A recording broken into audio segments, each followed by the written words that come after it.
Hello and welcome back to Factorio, and just a heads up, I think this is a good point to mention that I'm binging Factorio hardcore. I'm been playing for a few hours at this point. I have no idea which episode we are on at the moment.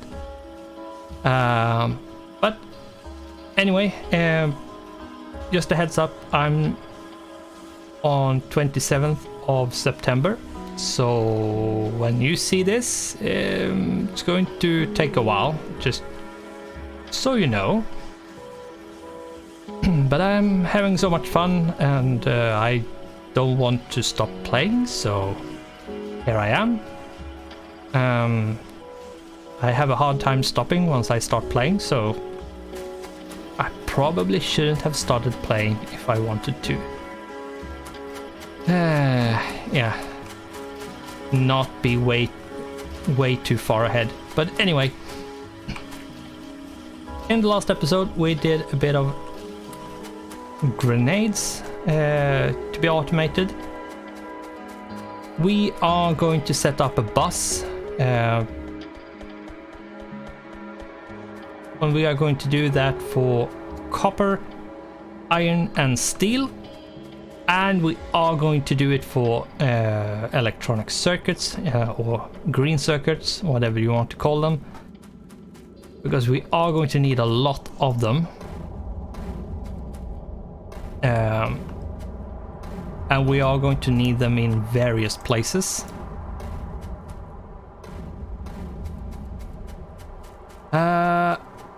But we are going to need to remove a lot of forest. But as I said in the last episode, it is fine. We have a perimeter at this point, so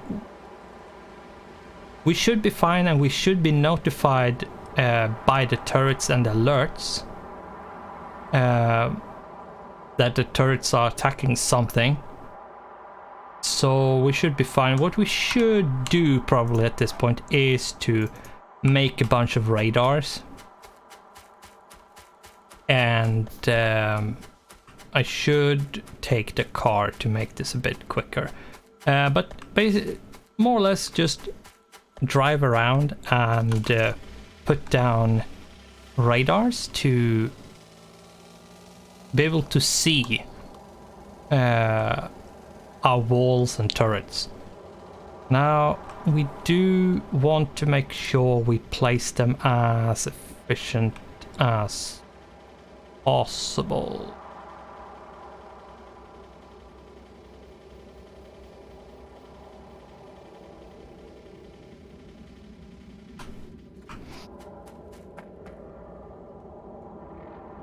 Like that, though we don't want it to be that close because radars produces a lot of heat.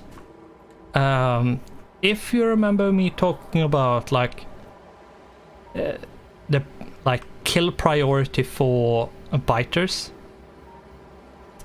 radars are basically number one on the list. It's very, very, very high on the list for things for the biters to attack and destroy. Let's see here. Can we cram this in? Let's hop out for now to do a bit of... Okay, we could go there. Could put it like there, right?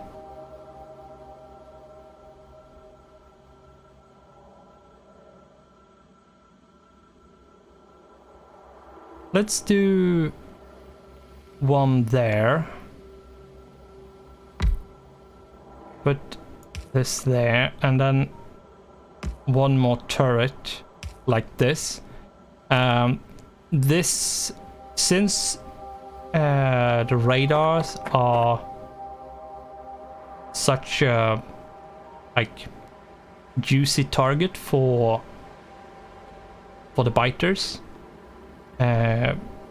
Putting down one more turret so we can handle whatever gets sent here. It's a good thing. And we are going to need more production because, yeah, radars are very power hungry, especially when you get many of them, so you can see stuff in this case. And we do want to be able to see what's happening around the walls. Going to have to go around this massive forest. We will grenade this forest away into oblivion because it's in the way. We don't want it there. We want it to go away. Now, let's see how and where should we put this? How?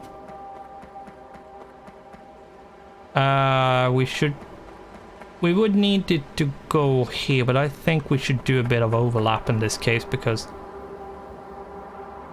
yeah, we don't want it to be in a vulnerable position.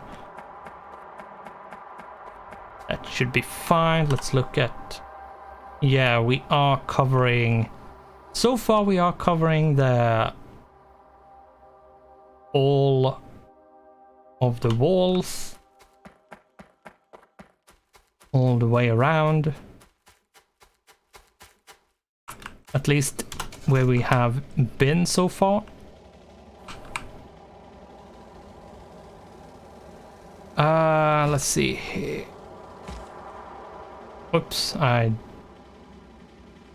drove into something, probably wood.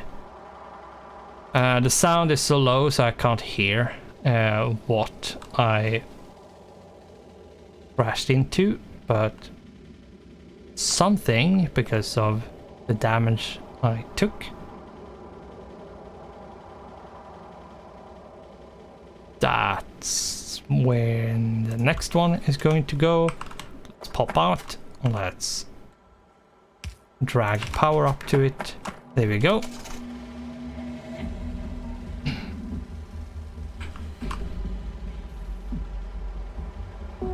Let's see, where is the next one going to go? Somewhere up here.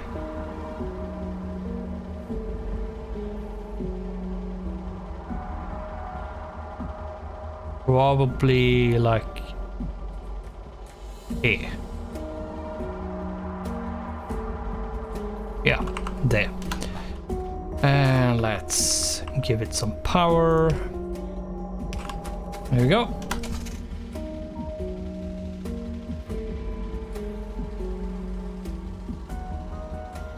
Now, as I said, this is going to create a lot more pollution, so something to be aware of. You might not want to do this because it will make it harder to defend. Now, I want to do this because I know I can handle it.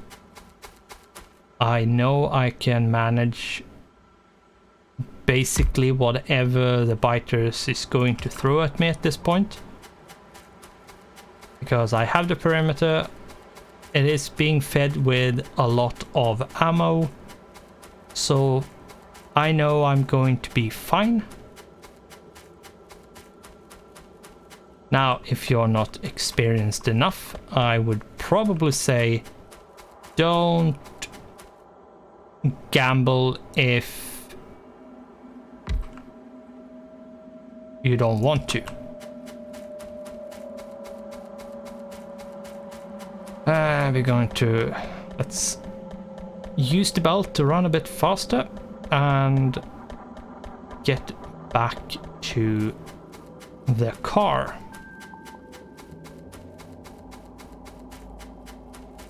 We have put radars all the way around. We don't need it to, like, we don't need this space here to be like this blacked out space to be covered, because it's within our borders. It's not going to spawn biters in here because they can't get past our walls. And as long as we can see whatever's around us, and since we have moved a bunch of radars out to the walls, we have our radars are going to explore more, because now, since they are further out, they have more stuff to explore. I believe the radar we put up very early of the series, we have probably exhausted all its exploration options at this point. So it's a good thing that we put up more of them, because they are going to update and explore. We are going to get an updated view of the already explored area, and it's going to explore new sectors.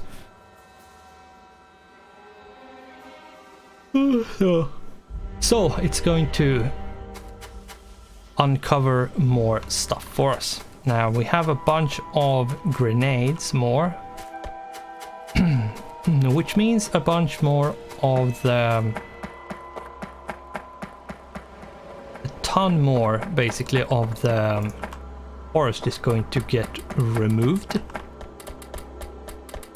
because it's in the way for our factories. So it's going to have to go.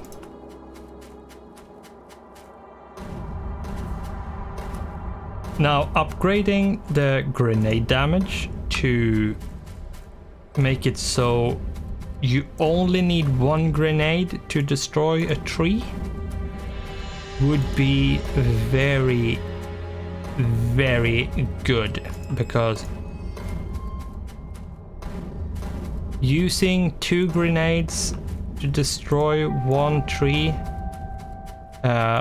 is not as resource cost effective as it could be, and yeah, it does, you are spending coal and iron to remove a forest. Now it is very quick, but that doesn't mean it's the best way of doing it. The best way of doing it, I'm probably going to have to say, is robots, but we don't have that yet, so not going to be a thing, because you can't use what you don't have.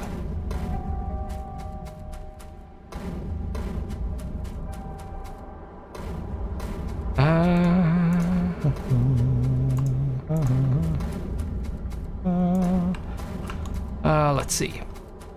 Now, there's a big chunk of the forest gone. Now we are going to have to remove even more, a lot more. But we have basically no grenades left. And we're out.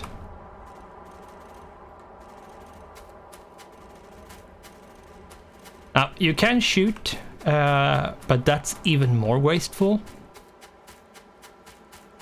I'm doing it because I have a ton of ammunition, so I'm not worried.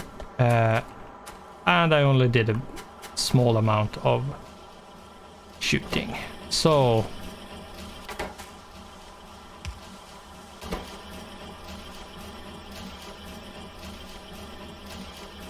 yes, this is slow, but it is what it is. We probably should move a bunch of stuff.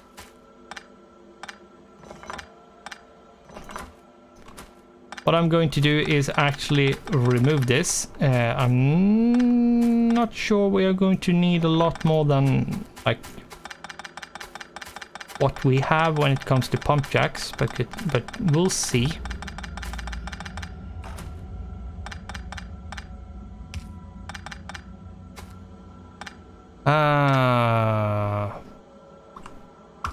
Here we go. And well, what I'm going to have to do is, let's see here, I should probably move 1, 2, 3, 4. Now, there is a reason why I'm doing 2 spaces in between, and the reason is very, very simple. This. So you can put underground belt from one side to the next, and since like one can like the starting and the start and the end takes up one space, like one square space, you do need 2 spaces in between to do underground belt stuff. And you will need a lot of the underground. 1, 2, 3, 4. Remove the U. And this is going to be steel. 1, 2.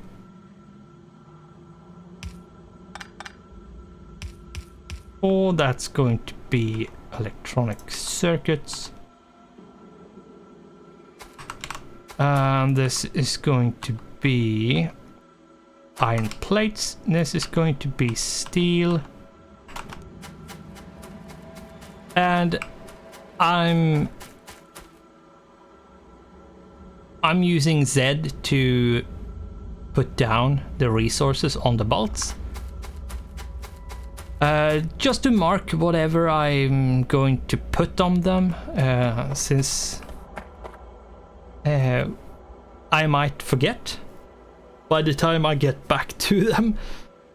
It's a pretty good thing to like mark in some manner what resources you want to be.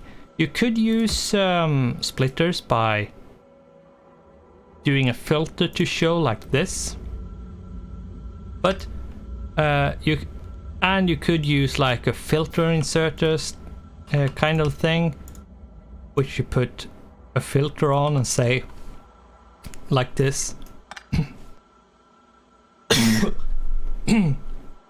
Oh, sorry, I got very dry very quickly.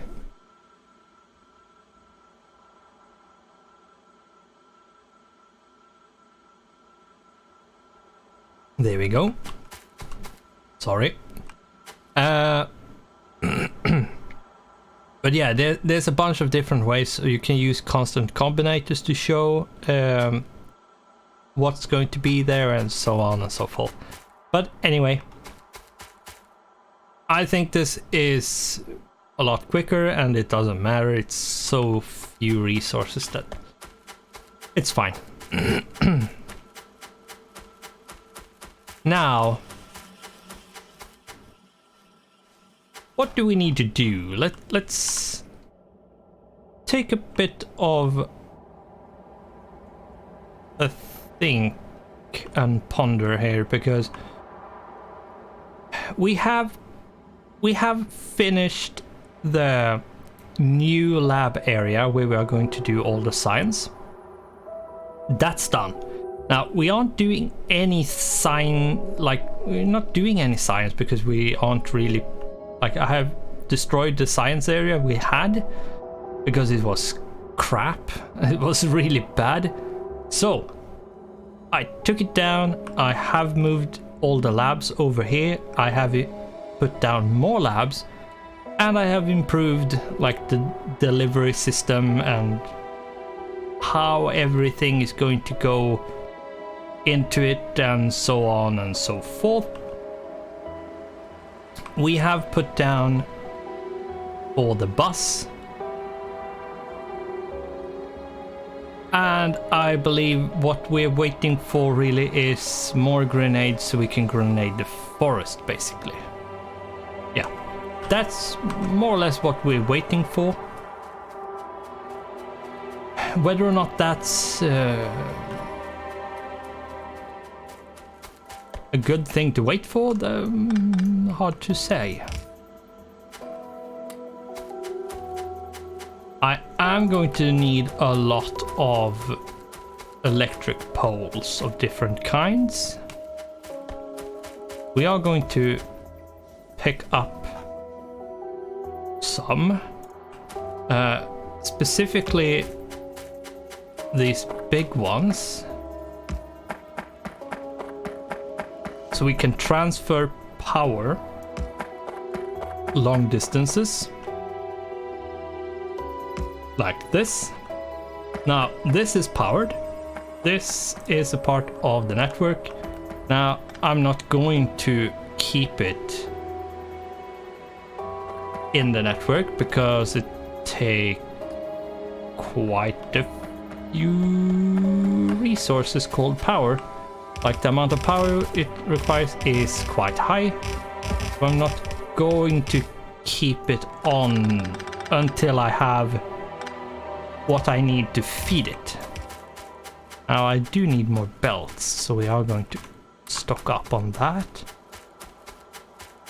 The bus is going to require a lot of resources to build when it comes to like belts and splitters and undergrounds.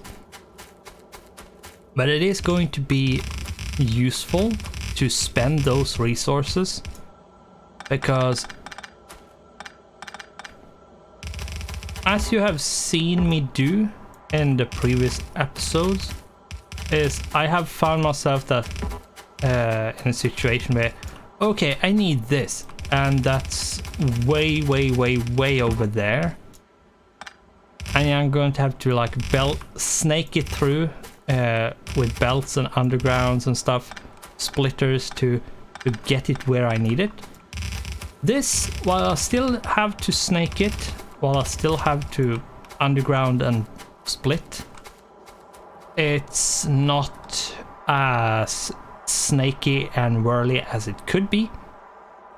What I can do is just take, for example, just to give you an example, if I need electronic circuits somewhere and I have factories out to the right, then I just do a splitter and I do out to the right like this.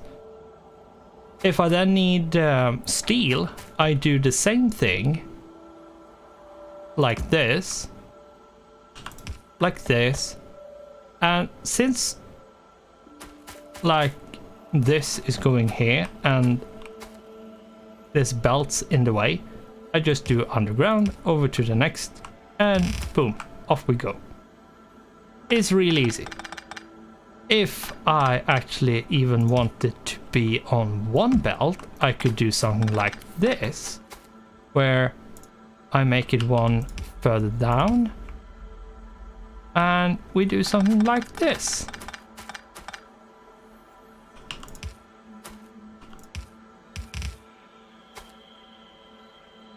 Like this. It's an easier way to snake stuff and make spaghetti.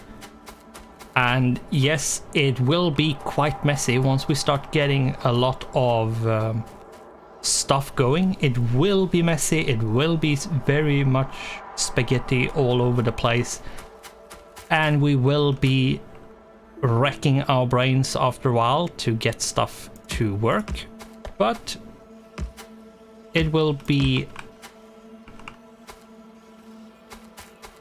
It is a bit of future-proofing, but not in a sense that we avoid all problems, but rather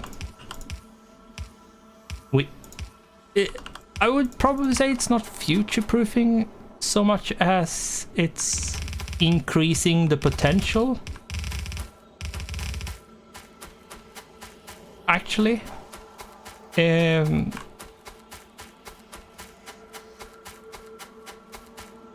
I feel like it's not necessarily future-proofing so much as it is, as I said, a new build which has a much larger potential than like this ever could have. Now, you don't need to do 4 lanes of stuff. Like, you don't need to do that. Like, 1 or 2 is probably fine. But I'm going to say this. It will go slower. It does not matter if you upgrade your belts. I will probably upgrade these to the highest tier belts at some point. But it doesn't matter which tier it is. If you have fewer belts, it will go slower. It's just as simple as that. So this is why I'm doing 4, is because I want to increase the speed so we don't sit and wait way too much. Now, what do we need to do? 4 minutes until the episode is technically over. Now, what we need to do is go and pick up grenades. Let's go check how many grenades has been produced while I have been rambling and building the bus. 87, that's good. Was that max? Was that actually max? That's not possible. Let's take the one that was made. No, it probably wasn't. Just didn't move when I got there. So let's destroy some more trees.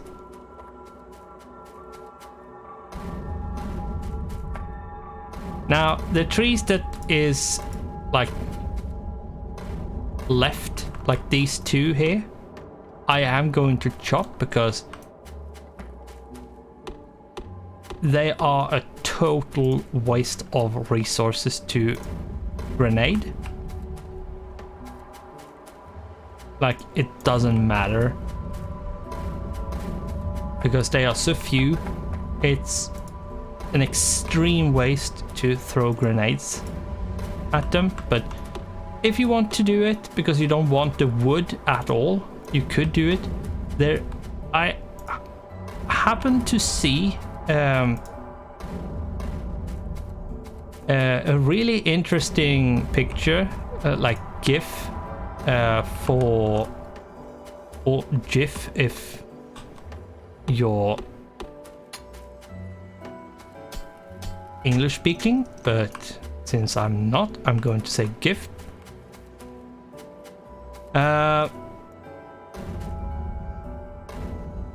But I saw a very interesting GIF on Reddit, if I remember correctly, where it was basically a train loop, like a circle, and just a bunch of locomotives all the way around, and then a bunch of different kinds of inserters feeding the trains with woods, so the wood would get destroyed. Basically just like a device to destroy wood. And just the fact that that exists, like that's a thing, means that wood is a useless resource once you get past a certain point. Now, wood is used in some things. However, once you have a steady supply of iron, you don't need wood. You don't want wood, you don't need wood. And especially once you start getting the other electric poles, when you start like shifting away from the small electric poles, you absolutely do not want any wood at all, because it's just going to clutter whatever like chest system you have.